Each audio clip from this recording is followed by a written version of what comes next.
She stood in the grocery store aisle, her hands trembling as she slipped a loaf of bread under her worn-out coat.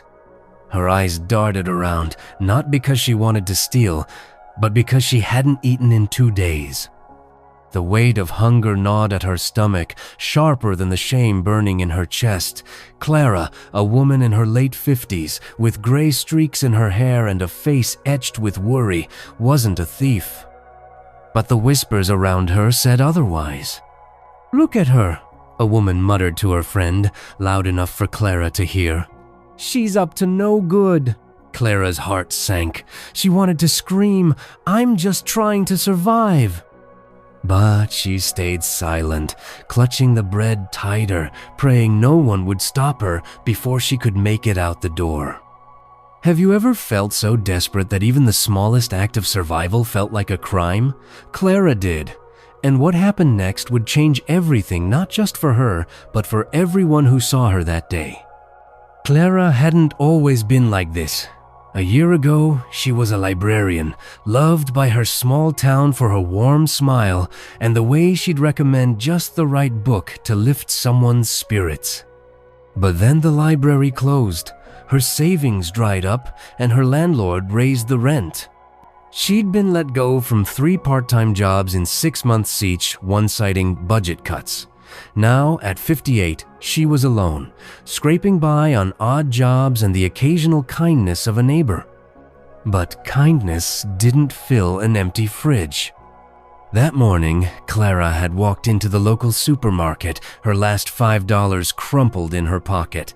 She'd hoped to buy something small, a can of soup maybe, but the prices had climbed again. She stood in the bread aisle, staring at a loaf of whole wheat, its price tag mocking her, $4.99. Her stomach growled, a painful reminder of the 2 days she'd gone without a real meal. Just this once, she thought. I'll pay them back somehow. But as she tucked the bread under her coat, a store clerk's sharp voice cut through the air. "Hey, what are you doing?" Clara froze, her heart pounding.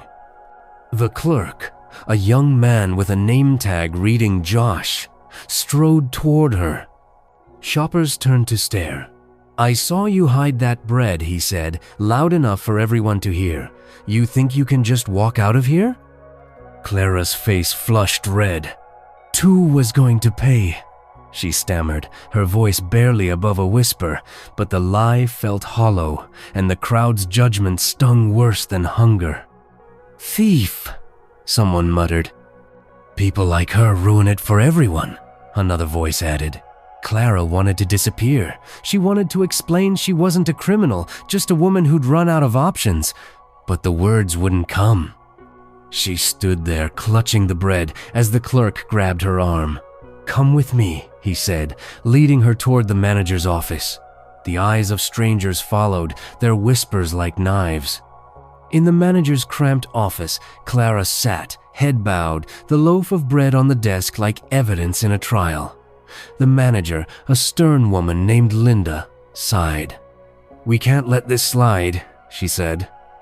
"Stealing is stealing," Clara nodded, tears welling in her eyes. She braced for the worst. Maybe they'd call the police or ban her from the store. She'd never felt so small.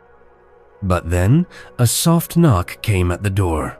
A woman stepped in, her silver hair pulled back in a neat bun, her eyes kind but curious. She was a shopper, maybe in her 60s, who'd been in the store during the commotion. "Excuse me," she said, her voice gentle but firm. "I'm Ellen. I saw what happened. Can I talk to her for a moment?" Linda hesitated but nodded. Ellen knelt beside Clara, her hand resting lightly on Clara's shoulder. "I don't know your story," Ellen said softly, "but I know what hunger looks like. I've been there. Let me help." Clara looked up, stunned. She tried to speak, but her throat tightened. Ellen turned to Linda. "I'd like to pay for the bread and anything else she needs today." Linda's stern expression softened, but she shook her head. "That's kind of you, but we still have to follow protocol. Ellen didn't back down. Then let me buy her a week's worth of groceries. No one should go hungry in a town like this. Clara's tears spilled over, not from shame now, but from the shock of someone seeing her not as a thief, but as a person. If this story touched your heart, please like, share, and subscribe to The Kind Story, where kindness always finds a way. Ellen sat with Clara in the store's small break room. A bag of groceries now at Clara's feet, bread, milk, eggs, and more, all paid for by Ellen. The manager had agreed to let Clara go with a warning, thanks to Ellen's insistence. The two women sipped coffee from paper cups, the silence between them warm, not heavy. "Why did you help me?" Clara finally asked, her voice shaky. Ellen smiled, her eyes crinkling. "Because I know what it's like to feel invisible. 30 years ago, I was a single mom scraping by. Someone gave me a chance when I needed it most. I promised myself I'd do the same if I ever could." Clara nodded, her hands wrapped around the warm cup. She told Ellen about the library, the layoffs, the way life had unraveled so fast. Ellen listened, not interrupting, just nodding with a quiet understanding. "You're not alone," Ellen said. "And you're not a thief. You're just someone trying to get by." For the first time in months, Clara felt seen. Not judged, not pitied, but truly seen. She wiped her eyes, managing a small smile. "Thank you," she whispered. Ellen reached over, squeezing her hand. "We all need a little help sometimes. Have you ever felt forgotten by everyone until one person looked at you with kindness?" The next day, Clara returned to the store, not to shop, but to leave a handwritten note for Ellen at the customer service desk. "Thank you for giving me back my dignity," it read. She didn't expect anything more, but word of her story had spread. The clerk, Josh, apologized to her quietly. "I didn't know," he said. "I'm sorry I judged you." Ellen, it turned out, wasn't just a kind stranger. She was part of a local community group that helped people like Clara folks who'd fallen on hard times through no fault of their own. She invited Clara to a meeting where Clara met others who'd faced similar struggles.